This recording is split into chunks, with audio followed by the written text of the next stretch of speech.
is one of those words we use all the time. I hope it doesn't rain.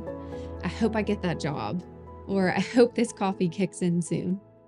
The everyday way that we talk about hope is more along the lines of wishful thinking. We face something uncertain, so we cross our fingers and hope for the best. Like when we drop our phone face down on the ground and say a prayer that our screen isn't completely shattered.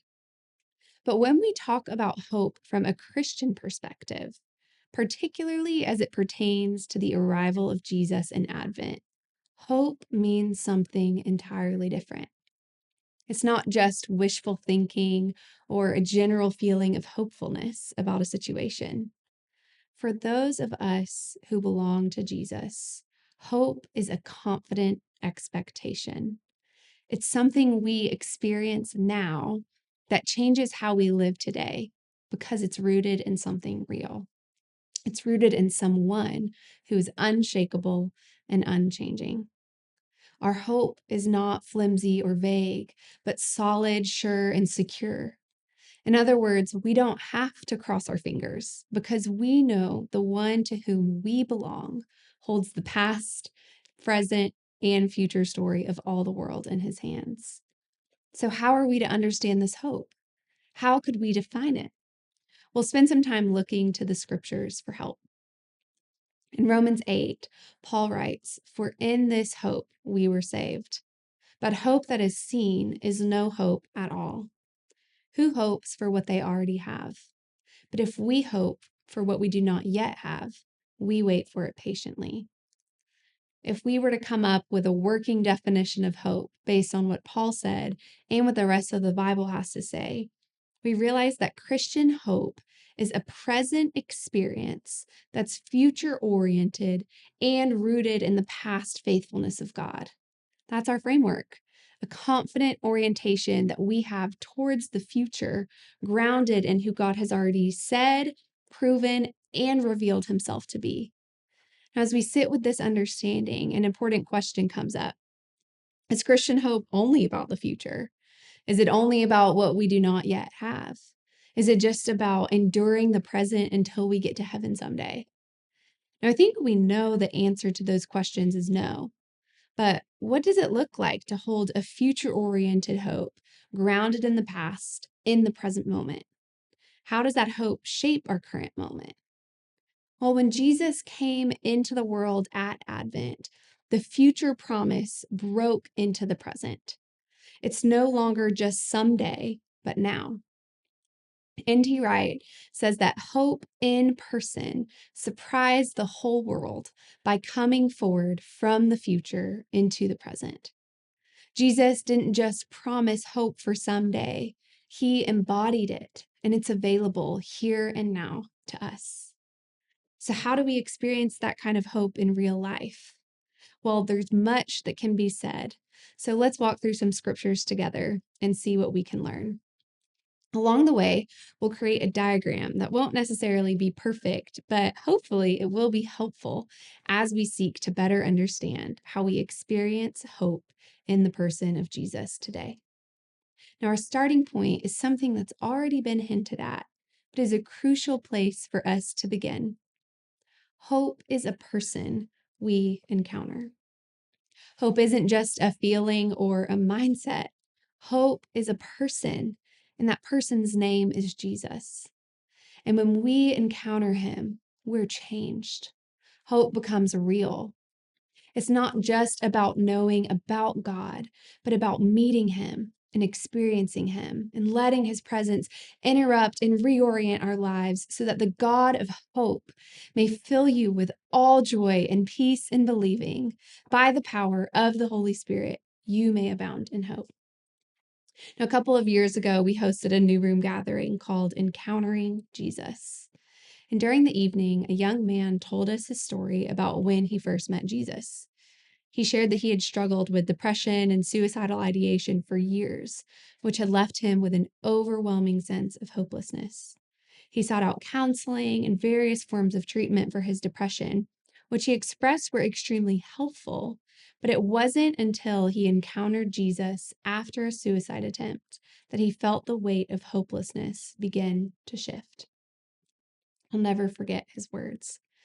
Treatment and counseling could keep me alive, but they couldn't give me a reason to live. Only Jesus could give me that. See, it's only in the person of Jesus that we can truly encounter hope. He infuses our lives with meaning and purpose and gives us a longing for Him and for the future towards which He's guiding all of creation towards. Now, secondly, hope is a gift that we receive.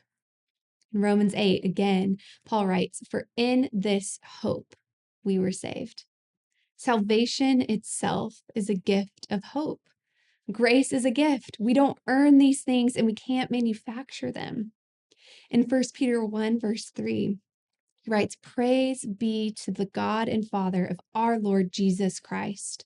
In his great mercy, he has given us new birth into a living hope through the resurrection of Jesus Christ from the dead." See, we don't have to keep hope alive by our own strength or scramble to try and find some reason to hope. It's already living because of Jesus and is a gift that he desires to give us. We get to receive it. And when you do, it transforms you. You're not the same. This kind of hope isn't passive, it's alive, and it begins to do something deep inside of you. The gift of hope forms us, it shapes us, it gets down into the cracks of who we are, and it changes how we see, how we think about, and how we love the world. And this brings us to a third realization of Christian hope, which is that hope is a practice that we live out. Psalm 33 says, "We wait and hope for the Lord. He is our help and our shield. In him our hearts rejoice, for we trust in his holy name." Hope isn't just a gift we receive, but something that we're actually invited to put into practice. Gifts are always better when they're used. And this isn't a one-time decision, but an ongoing one. It's something we do day after day.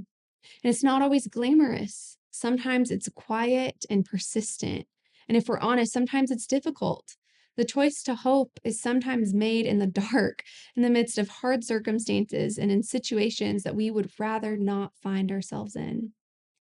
Practicing hope is trusting God even when we don't see the outcome of a particular situation. Practicing hope is praying again when we haven't seen breakthrough yet. Practicing hope is refusing cynicism, refusing despair, refusing apathy. Hope takes root in the rhythms of our lives and becomes a holy habit that shapes and transforms how we see and respond to situations and circumstances beyond our control. Now, over time, as we practice hope, we realize that hope is an anchor that holds us. Hebrews 6 says that we have this hope as an anchor for the soul, firm and secure. Now, I love the image of hope as an anchor. I grew up on the coast, and one of my dad's favorite things to do is go fishing. And I remember one fishing trip in particular. It was a windy day, and the water was really choppy, and we were anchored down, but getting tossed around. So even though the waves were rough, the boat wasn't actually drifting anywhere. The anchor was holding us steady. On the surface, it certainly felt like we were moving, but we weren't actually going anywhere. And that's what hope does. It might not necessarily calm the waves, but it does keep us from drifting afar. See, hope doesn't promise that things will be easy, but it promises that when life gets stormy, we're not going anywhere. We're grounded.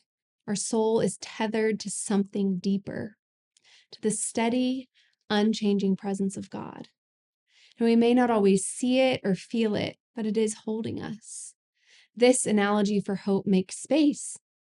It makes space for hard questions and wondering and actually really engaging with the reality of pain and suffering in our lives. Maybe that's where you are right now. Maybe the waves are real. You're dealing with grief, loss, uncertainty, or even doubt. And you're not watching the storm from afar on the radar, but you're actually in the thick of it. Now, if that's you, I want you to hear this. Hope isn't just something you cling to. It's also knowing you're being held, anchored and secure, even in the chaos. In Isaiah chapter 40, it says, "Those who hope in the Lord will renew their strength.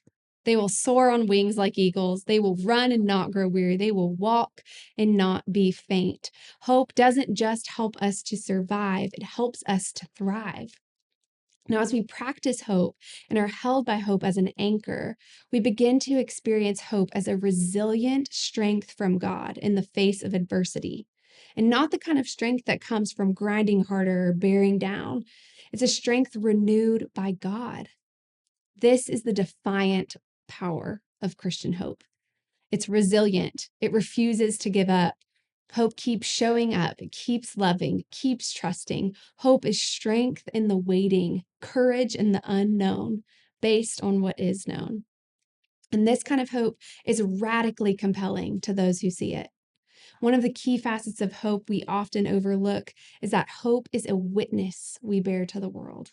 1 Peter 3 says, "Always be prepared to give an answer to everyone who asks you to give the reason for the hope that you have."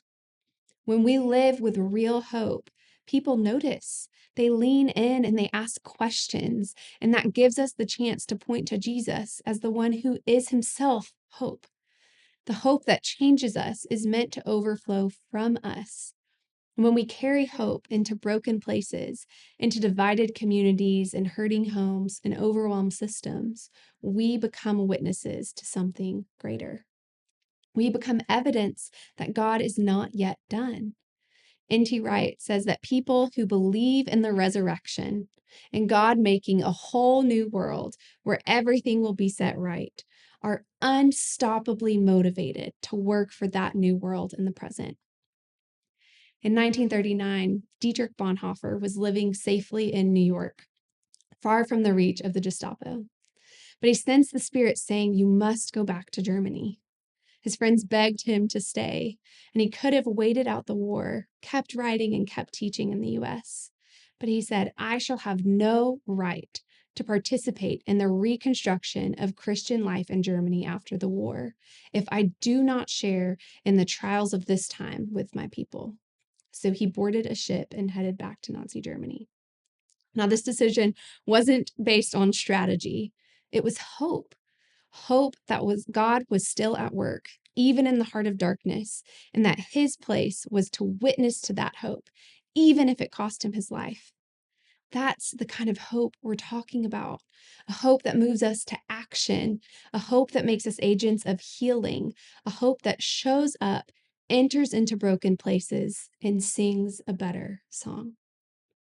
So, as we think about hope, not as wishful thinking, but as confident expectation grounded in the person of Jesus, what do we do with that? Well, we've said that hope is a person we encounter, a gift we receive, a practice we live, an anchor that holds us, a strength that sustains us, and a witness that we bear to the world.